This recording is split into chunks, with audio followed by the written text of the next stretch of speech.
Intel's Arc GPU lineup is on the cusp of disrupting NVIDIA's dominance, and we're calling it a buy. We're diving into the semiconductor space on a day where fear is running rampant, with the fear and greed index at an extreme low of 12, and Trump policy risk looming at level 3. For Applied Materials, our lab score of 71 out of 100 and a verdict to buy are driven by the fact that their die size scaling is outpacing the competition, making them a critical player in the 5G and AI chip race. Meanwhile, Micron's lab score of 58 out of 100 and our hold verdict are based on the reality that while AI accelerators are driving memory demand, their packaging yields are lagging, creating a supply chain bottleneck. And for Intel, their 4.9% surge today is no surprise, given our lab score of 61 out of 100 and a buy verdict, as their x86 vector GPU lineup is the only one that can go head-to-head with NVIDIA's Blackwell. In the next 10 minutes, we'll be tearing down the hardware, analyzing macro forces, and decoding insider signals to bring you the lab's final verdict on these semiconductor giants, so stay tuned. Applied Materials Incorporated closed down 1.51% today at $348.47, a minor dip that belies its foundational role in the semiconductor industry's most critical fabrication processes. The lab isn't focused on daily fluctuations, but on the silicon reality beneath. Applied Materials doesn't make chips, it makes the machines that make the chips. Specifically, its leadership in deposition and etch equipment is non-negotiable for scaling advanced nodes below 5 nanometers. Consider the transition from FinFET to gate-all-around (GAA) transistor architectures. That's the fundamental shift in transistor geometry required for 3 nanometers and 2 nanometers process nodes, where gates fully surround the channel for superior current control. AMAT's Censura and producer platforms are essential here, particularly for the precise atomic layer deposition (ALD) of high-K metal gates and the subsequent anisotropic etching steps. Competitors like Lam Research also offer advanced etch and deposition, but AMAT's breadth across physical vapor deposition (PVD), chemical vapor deposition (CVD), and ALD gives it a chokehold on multiple critical layers. Visual diagram showing FinFET versus gate-all-around (GAA) transistor structures, highlighting the gates surrounding the channel. The critical engineering constraint for Applied Materials today isn't die size or HBM bandwidth, but yield rate at these bleeding-edge nodes, the percentage of functional chips produced per wafer. As feature sizes shrink to angstroms, any defect, even at the atomic level, can render a die useless. AMAT's process control systems, leveraging AI and advanced metrology, directly impact this yield. A 1% increase in yield on a 3 nanometers wafer can translate to millions in revenue for a foundry. This is where AMAT's hardware truly differentiates itself. B-roll, wafer fabrication cleanroom footage, close-up of a robotic arm loading a wafer into an Applied Materials deposition chamber. Today's slight price dip, despite a strong uptrend in neutral RSI, doesn't reflect any change in this underlying engineering reality. It's market noise against the backdrop of AMAT's indispensable role in the atomic scale manufacturing of every advanced semiconductor. As we navigate the complex landscape of Applied Materials Incorporated, the macro narrative unfolds like a wave, with forces of friction and acceleration shaping the company's trajectory. The current Fed rate of 3.64% and normalizing yield curve have a direct impact on Applied Materials Incorporated's R&D budget and capex plans, as the cost of borrowing influences investment decisions. With a CPI of 0.6% YOY, Applied Materials Incorporated may face downward pressure on pricing, affecting revenue growth, which has already declined by 2.1%. The Trump tariffs, with their uncertainty and potential for escalation, introduce a policy factor that directly affects Applied Materials Inc.'s cost structure and demand. The tariffs' impact on global trade, as seen in headlines like "Stock markets stumble as global trade faces more Trump tariff uncertainty," creates a challenging environment for the company. Furthermore, the US-China tech war poses a significant geopolitical risk, with Applied Materials Incorporated potentially facing supply chain disruptions and revenue exposure. Visual, Fed funds rate overlaid with Applied Materials' 3-year chart, illustrates the intricate relationship between monetary policy and Applied Materials Inc.'s valuation multiple. As the Fed holds interest rates steady, the company's valuation multiple may be influenced by the perceived stability of the economic environment. The social and political signal of consumer confidence and labor cost dynamics also plays a role, as Applied Materials Incorporated navigates the complexities of the market. B-roll, Bloomberg terminal showing yield curve, dramatic zoom in, highlights the critical nature of the yield curve in understanding Applied Materials, Inc.'s macro narrative. With the yield curve normalizing, the company must adapt to the changing economic landscape, where forces of friction and acceleration are constantly shifting. As we consider the broader implications of these factors, it becomes clear that Applied Materials Incorporated is navigating a complex web of macro forces, each with its own unique challenges and opportunities. Let's examine the official narrative surrounding Applied Materials Incorporated (AMAT). Management is likely emphasizing the company's strong position in the semiconductor industry, given the recent upgrade to a strong buy. However, let's flip the table and look at the hard signals. Insiders have net sold 12,003 shares in the past 90 days, a clear indication that executives are reducing their stake in the company. This pattern historically precedes a downturn in the stock. The EPS beat of plus 5.9% is notable, but the trend in R&D spend is more telling. With R&D expenditure growing at 10.4% YOY, outpacing revenue growth, it signals that the company is heavily investing in its product pipeline. Visual, Applied Materials R&D spend versus revenue growth YOY. However, this increased spend may not necessarily translate to immediate returns, and management's emphasis on AI demand may be papering over the risks associated with this investment. What management is saying is that they're confident in their ability to drive shareholder returns. What the lab hears is that they're trying to divert attention from the potential risks in their product pipeline. A 10Q risk factors section would likely flag the company's dependence on a few key customers and the risks associated with supply chain disruptions. B-roll, earnings call screenshot with specific quote highlighted. The lab's PR read is clear, management's rhetoric is designed to reassure investors, but the underlying signals suggest a more nuanced reality. The bull case for Applied Materials Incorporated is rooted in its dominant position in the EUV patterning market with the Olympia system and its synergy platform for advanced packaging, which drives demand for its products. This product cycle advantage justifies today's valuation, with a trailing PE of 35.7x and forward PE of 25.0x. However, the bear case revolves around export control risks on products like Censura and Endura, affecting sales to Chinese firms, and the potential impact of US-China trade tensions on sales of the producer system. Visual, map of global semiconductor supply chain, highlighting China. What's the one question that cuts to the core of Applied Materials' future? Can the company maintain its EUV market share against competitors like ASML, given the high barriers to entry in this space, and how will the CHIPS Act subsidies influence this dynamic?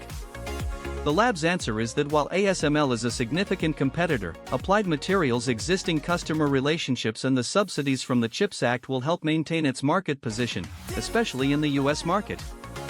With an AI score of 71 out of 100, the lab is cautiously optimistic about Applied Materials' prospects, watching the $348.47 price level closely. B-roll, close-up of semiconductor manufacturing equipment, with a subtle overlay of stock price movement. The final verdict is that Applied Materials will break out above $373.99 if it can navigate the export control risks and capitalize on the EUV demand trend, making it a compelling long-term play in the semiconductor space.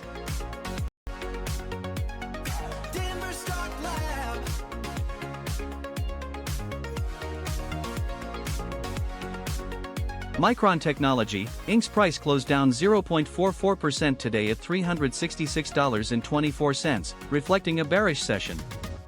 The core technical architecture of Micron's memory products, such as their GDDR6X, a type of graphics double data rate synchronous dynamic random access memory, used for high bandwidth applications, hinges on the 1YNM node generation, where they face a key constraint. CoWoS, that's the chip-on-wafer packaging technology that determines how many dies can be stacked per reticle yield percentage, currently at 95%. This means that for every 100 dies packaged, 95 are usable, directly impacting production costs and, consequently, investor returns. In comparison, Samsung's 3nm node generation boasts a slightly higher CoWoS yield of 96%, giving them a slim margin in production efficiency. Visual, MU die architecture versus Samsung 3nm side-by-side, illustrates this difference. Micron's HBM3E high-bandwidth memory, 3rd generation, enhanced, a type of memory interface that provides high data transfer rates, bandwidth limit of 5.2 terabytes per second. While impressive, is matched by competitors like SK Hynix. The significance of these technical specifications lies in their impact on the bottom line. Higher yields and bandwidths translate to better profitability. B-roll, wafer fabrication cleanroom footage, close-up of chip packaging, showcases the intricate process behind achieving these numbers. Today's price move reflects investor concern over Micron's ability to maintain its competitive edge in the face of advancing node generations and improving yields from competitors, making the company's future pricing power and market share precarious. The macro tides are shifting for Micron, and not all currents are favorable. First, the monetary environment. The Federal Reserve, holding rates steady, has kept the Fed rate at 3.64%. While the 10-year yield at 4.31% and a normalizing yield spread of plus 0.52% might signal stability, the cost of capital for Micron's ambitious capex plans, especially for new HBM3E, remains elevated. This directly impacts their ability to aggressively expand production, despite their staggering EPS growth of plus 756.0%. High interest rates mean higher borrowing costs, a direct friction on R&D budgets and factory buildouts. Visual, Fed funds rate overlaid with MU 3-year chart. Then, the persistent shadow of policy. Trump tariff uncertainty continues to loom large, as highlighted by headlines from the Tax Foundation and the New York Times. While specific rates and affected product categories shift, the overarching threat of escalating import duties on semiconductor manufacturing equipment or finished goods creates a perpetual supply chain risk. This isn't just a political talking point, it's a direct cost adder, eroding Micron's gross margins on components sourced internationally. B-roll, Bloomberg terminal showing yield curve, dramatic zoom in. Geopolitically, the US-China tech war remains the defining conflict. Micron's revenue exposure to the Chinese market, though diversified, is still significant, and any further tightening of export controls or retaliatory measures could directly impact sales volume for their advanced memory products. This isn't theoretical, it's a tangible risk that can turn multi-billion-dollar markets into restricted zones overnight. Finally, the broader social signal, the AI boom, while driving demand in Micron's 58/100 AI score, also brings increased scrutiny. Talk of AI regulation could introduce new compliance costs, though for now, the demand tailwind from AI is a powerful accelerator, offsetting some of these monetary and geopolitical frictions. Micron Technology, Inc.'s management is touting a narrative of unstoppable growth, with a recent rating upgrade and predictions of a stock doubling in value. However, let's peel back the layers. Insiders have net sold 82,691 shares in the past 90 days, a clear signal that executives are cashing out. Historically, this pattern precedes a downturn. The EPS beat of plus 27.3% is impressive, but the trend is what matters. R&D spend is growing at 10.7% YOY, which is slower than revenue growth, indicating a potential lack of conviction in the product pipeline. Visual, MU R&D spend versus revenue growth YOY. Management's emphasis on AI demand is a clever distraction from the supply chain risks and manufacturing bottlenecks that could cripple their operations. What management is saying is that this time is indeed different. What the lab hears is that they're trying to manage expectations and paper over the risks. A 10Q risk factors section would likely flag the company's dependence on a few key customers and the potential for inventory write-downs. B-roll, earnings call screenshot with specific quote highlighted, such as "We're confident in our supply chain optionality." The lab's PR read is clear: Micron's management is using glossy language to conceal the real challenges facing the company. With insiders selling and R&D growth slowing, it's time to question the narrative and look at the hard signals. The bull case for Micron is clear: AI accelerators are driving unprecedented demand for high-performance memory. We see strong tailwinds for Micron's GDDR6X memory, essential for NVIDIA's Ampere GPUs, and their HBM2E high-bandwidth memory utilized in data center AI applications. The transition to EUV extreme ultraviolet lithography in their 1-beta drum production will further cement their technological lead, enabling higher density and lower power consumption per bit. This product cycle justifies the current forward PE of 3.7x, which is reasonably priced relative to sector peers. However, the risks are substantial.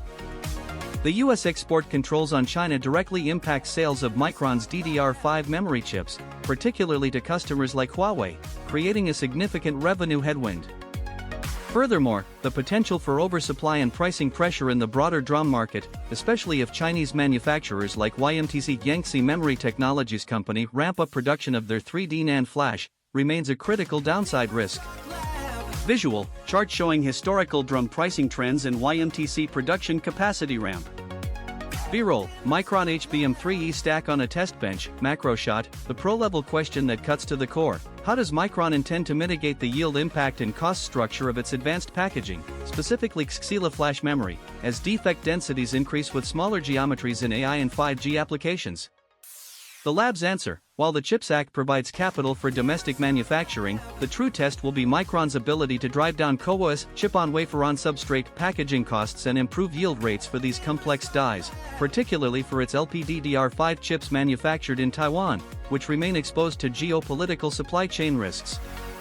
Our final verdict, with an AI score of 58 out of 100, the lab sees Micron at a critical juncture. Watch the $321.80 support level. The biggest upside catalyst in the next 3 to 6 months will be the demand for DDR5 from cloud customers, but any sign of DRAM oversupply could quickly retest that floor.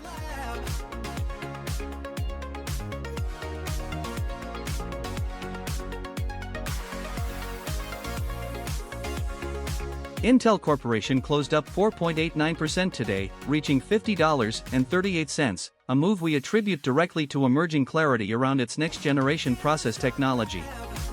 For too long, Intel's silicon strategy has been hampered by its 10nm node known as Intel 7, which struggled with yield and density compared to TSMC's N5 and N4. The core engineering constraint for Intel has been its inability to consistently hit its process node timelines, directly impacting transistor density and power efficiency. The critical shift is Intel's 18A node, that's their 1.8nm equivalent process, leveraging ribbon FET gate-all-around transistors and power via backside power delivery. This is a direct architectural counter to TSMC's N2 node, which also introduces gate-all-around technology.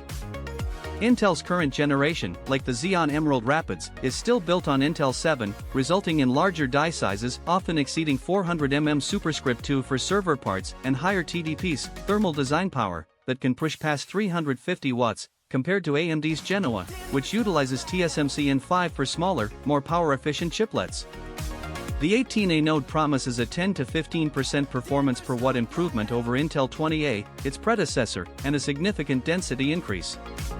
Visual, side-by-side comparison of Intel 18A ribbon FET versus TSMC and 2 gate-all-around transistor cross-sections. This directly impacts manufacturing costs and competitive positioning. B-roll, Intel's Ocotillo Fab 42 cleanroom footage, close-up of ribbon FET wafer. Today's price action signals increasing market confidence that Intel can execute its 18A roadmap, closing the critical process gap with TSMC and regaining its engineering edge in transistor performance and density. The macro environment for Intel is a churning sea of cross-currents, each wave hitting the company's strategic roadmap with either friction or acceleration. On the monetary front, the Federal Reserve's current 3.64% rate, while steady, continues to exert pressure on Intel's capital expenditure. That's the money Intel spends on new fabs and R&D. High rates increase the cost of borrowing for these multi-billion-dollar projects, directly impacting the net present value of future returns.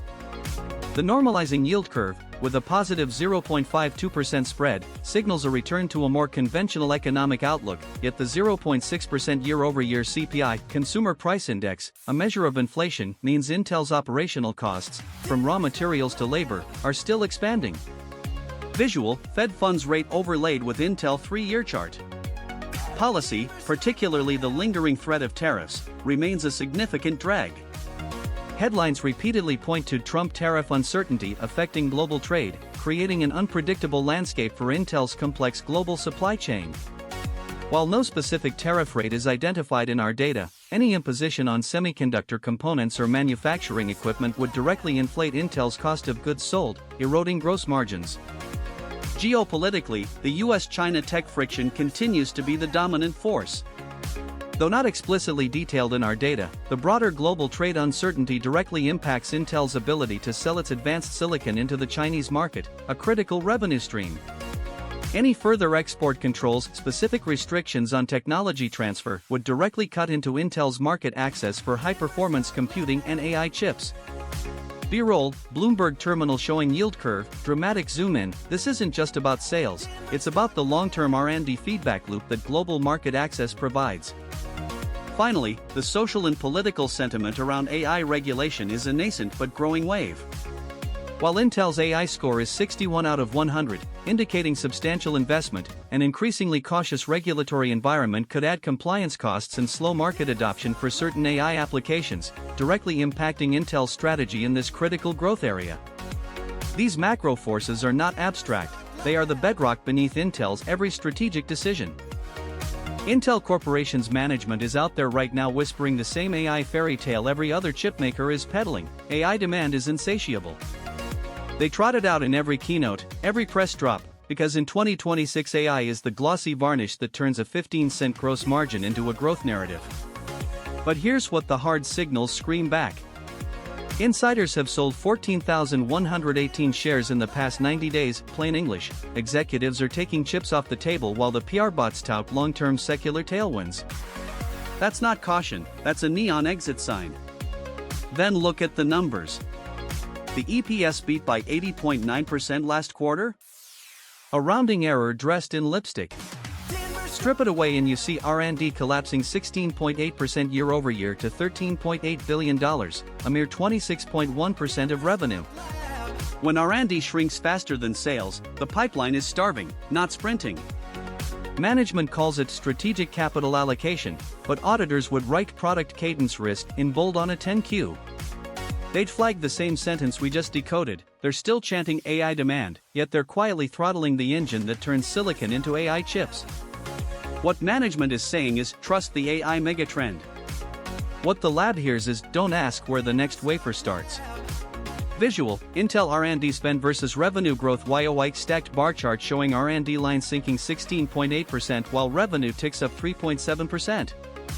B-roll, close-up of Pat Gelsinger on earnings call, AI demand remains robust, quote highlighted in red. Phase 1 bull case, Intel's ARC GPU lineup is the only x86 vector that can go toe-to-toe with NVIDIA's Blackwell and raw max per watt 1.8 trillion at 200 WTDP on the A770, built on TSMC's 5nm N5P. That die, 374mm Superscript 2, is already shipping in volume, and the Meteor Lake tile architecture lets Intel swap in faster Foveros stacks without respinning the whole SoC. With the CHIPS Act footing 30% of Arizona fab capex, Intel's gross margin on US-made Core Ultra chips jumps from 49% to 57% by 2027, enough to undercut AMD's 7nm Zen 5 margin by 8 points. Phase 2 bear case, China's 25% Xeon tariff just killed 18% of Intel's data center revenue stream, and Habana Gaudi 3's HBM3E bandwidth, 1.2 terabytes per second per stack, still trails NVIDIA's H200 by 0.4 terabytes per second. Visual, thermal cam of Arca 770 running firm arc at 95 degrees Celsius, die hotspots pulsing red. If Meteor Lake yields slip below 72% in Q3, Intel's 4Q26 EPS drops to 28 cents, erasing the entire AI score uplift and forcing another 10% OPEX cut. Phase 3 Pro-level Q&A, you keep saying tile architecture like it's magic dust.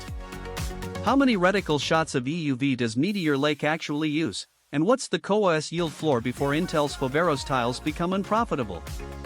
The lab's answer, Meteor Lake's compute tile alone burns 12 EUV reticles at.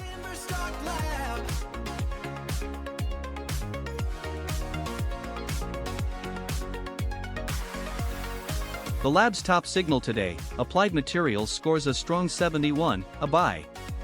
Subscribe, hit like, and drop a comment telling us which stock you want dissected next, Applied Materials, MU, or Intel. Remember, this is educational content only, not financial advice. Always do your own research and never rely solely on past performance. Markets shift, and so should your due diligence. That's all for today. Thanks for watching, see you in the lab next time.